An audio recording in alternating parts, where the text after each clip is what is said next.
اور معلوم نہیں کہ عمران خان کی جو اس وقت مقبولیت ہے یا ان کے حق میں جو لوگ باہر آ رہے ہیں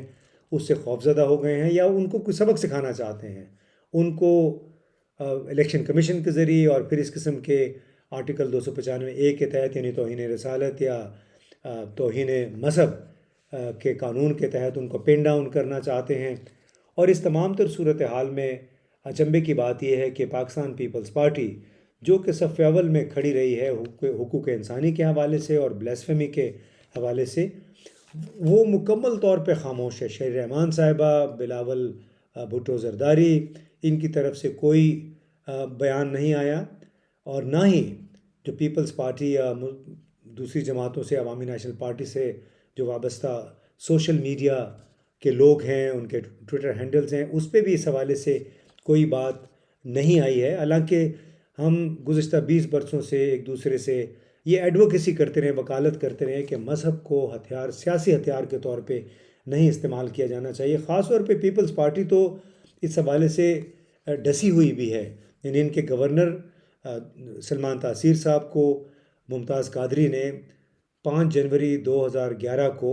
شہید کر دیا تھا بلیسفیمی کے الزام کے تحت۔ پھر انہی کے کرسچن وزیر تھے شہباز بھٹی صاحب، ان کو اپریل میں اسی طرح بلیسفیمی کے الزام کے تحت قتل کیا گیا، اور ظاہر ہے وہ ان کے قاتلوں کو تک تو کوئی نہیں پہنچ سکتا، صرف ممتاز قادری البتہ ظاہر ہے وہ پھر ان کے خلاف مقدمہ چلا، اور لیکن پھر ہم نے یہ بھی دیکھا کہ وہ کتنی بڑی کلٹ بن گئی اس کی وجہ سے۔ اور اس وقت جب ممتاز قادری نے یہ کام کیا تھا تو کس طرح کئی سو وکیلوں نے بھی اس کو ہار پہنائے تھے۔ حالانکہ یہ بنیادی معاملہ یہ ہے کہ چاہے اسلامی ریاست ہے، چاہے مغربی ریاست ہے، قانون آئین اسی لیے ہوتا ہے کہ اگر کسی کو کوئی بات پسند نہیں آئی، کوئی خلاف ورزی ہوتی ہے، تو قانون کا سہارا لیا جائے، اس کو رپورٹ کیا جائے، اور اس کے بعد قانون اپنا راستہ بناتا ہے۔ لیکن اب سوال یہ ہے کہ یہ تمام تر صورتحال پیدا کیوں ہوئی ہے؟ کیوں اس حکمران جماعت نے اب فوری طور پہ ایک طرف تو آرٹیکل 6 کے تحت عمران خان، قاسم خان سوری اور سابقہ اسپیکر قومی اسمبلی اسد کیسر، گورنر پنجاب اور صدر کے خلاف آرٹیکل 6 کے تحت مقدمے نے ریفرنس دائر کرنے پہ غور و خوض شروع کر دیا ہے، اور دوسری طرف اتوار کے روز بلیسفیمی یعنی توہین رسالت یا توہین قرآن مجید کے الزام میں انہوں نے یا اس سے جڑے ہوئے آرٹیکل کے تحت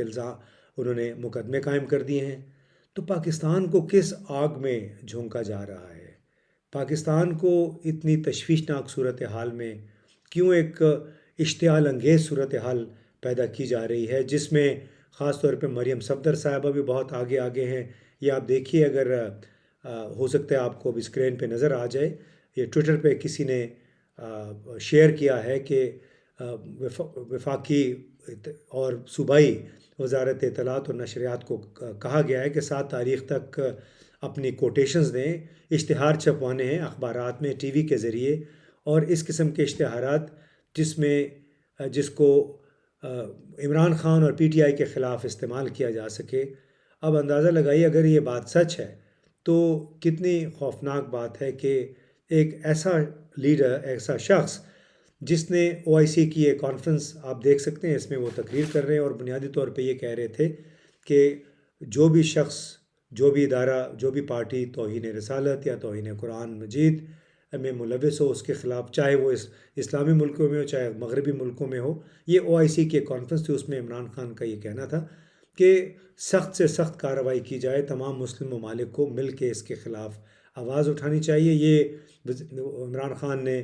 اقوام متحدہ میں بھی یہی بات کی، بلکہ اقوام متحدہ میں عمران خان ہی کی کوششوں کی وجہ سے اسلامو فوبیا کے خلاف ایک قرارداد پیش ہوئی، اور 15 یا 16 مارچ کو اسلامو فوبیا کے خلاف دن کے طور پہ منانے کا فیصلہ بھی کیا گیا۔ اس شخص کے خلاف اب یہ ایک FIRیں کٹ گئی ہیں مختلف شہروں میں، اور اس سے آپ سوچئے کہ کیا اس جماعت کے فالوورز، عمران خان کے چاہنے والے، پی ٹی آئی کے ورکرز، پی ٹی آئی کی قیادت کیا اس میں مشتعل نہیں ہوگی؟ اور اگر مشتعل ہوگی تو پھر ہم آئے روز دیکھتے رہتے ہیں، جھڑپیں ہوتی رہتی ہیں، کلیشز ہوتے ہیں، لوگ زخمی ہوتے ہیں۔ یہ جو ٹاپ ڈاؤن بیانیہ ہے، چاہے وہ مریم صفدر کی طرف سے ہے، چاہے عمران خان کی طرف سے ہے، چاہے پیپلز پارٹی کی طرف سے ہے، ایک دوسرے کے خلاف کدورتیں، نفرتیں پھیلائی جا رہی، نفرتوں کے بیج بوئے جا رہے ہیں۔ اس سے بہت خون خرابہ ہو سکتا ہے، اس سے مزید تلخیوں میں اضافہ ہو سکتا ہے۔ بہت ذمہ داری ہے ہم سب کی، خاص طور پہ سیاسی قیادت کی، کہ نفرتوں کے بیج نہ بوئیں،